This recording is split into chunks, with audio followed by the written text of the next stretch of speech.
with much more than a grain of salt. But to answer your question, he has said that he doesn't intend to occupy this country, but that he does intend to demilitarize it. And if you think about what that means, it means taking out the military of Ukraine, and that means war. And I think understanding how long a potential conflict could last requires an understanding, really, of the Ukrainian military. And what I've seen in the past few days, even when people never expected this level of an invasion, was a huge amount of support for the military, practical support. People were fundraising, people you wouldn't expect, left, right, young, old, donating money, donating blood, donating time. I spoke to a young woman who worked for a fashionable hotel where celebrities stayed. She said the hotel was training everyone who worked there in first aid so they could be useful if there was some sort of conflict. So we don't know what's going to happen in the future, but I do think it's important to understand how committed Ukrainians are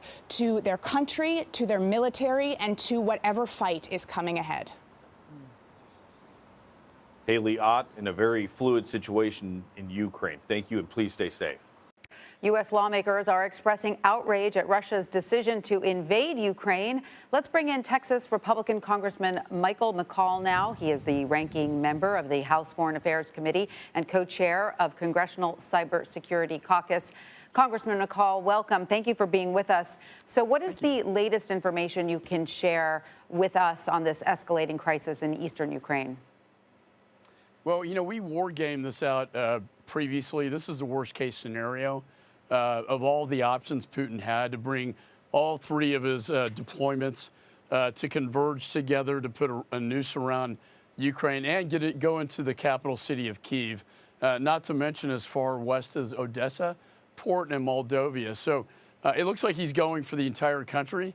And again, the worst case scenario, he has a lot of blood on his hands. To put it in perspective, this would be the largest invasion in Europe since World War II when Hitler invaded Poland, and there are a lot of similarities to what's happening today. He needs to pay a high price.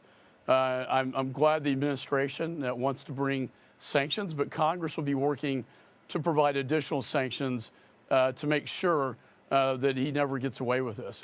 So let me ask you, we were speaking earlier to Brigadier General Zwack, and I asked him about the possibility of any sort of air cover for Ukraine. We understand that President Biden does not want to send U.S. troops into Ukraine. But is there any possibility of a sort of military action that doesn't involve putting American troops, at great danger that could help the Ukrainians fight a ground war? Well, we will be providing, and we have, and I signed off on it, weapons sales to the Ukrainians to provide self-defense. And that would be ammunition, sniper rifles, javelins, and stingers, which they're actually using right now to shoot down Russian helicopters. I would hope we'll have another package of that assistance in the near future. As you know, they're not a NATO country, and Article 5 does not apply. Therefore, you will not see U.S. presence or troops on the ground, but we need to fortify the surrounding eastern flank NATO countries to make sure that Putin does not invade them as well, right, because he wants his whole empire back. So true. So, Congressman, at this point, is it too late for diplomacy? Can diplomacy achieve anything? I believe we've crossed, Putin's crossed Rubicon. We can't turn back. We're in a post-invasion world, and quite frankly, the worst scenario that we envisioned is happening right now.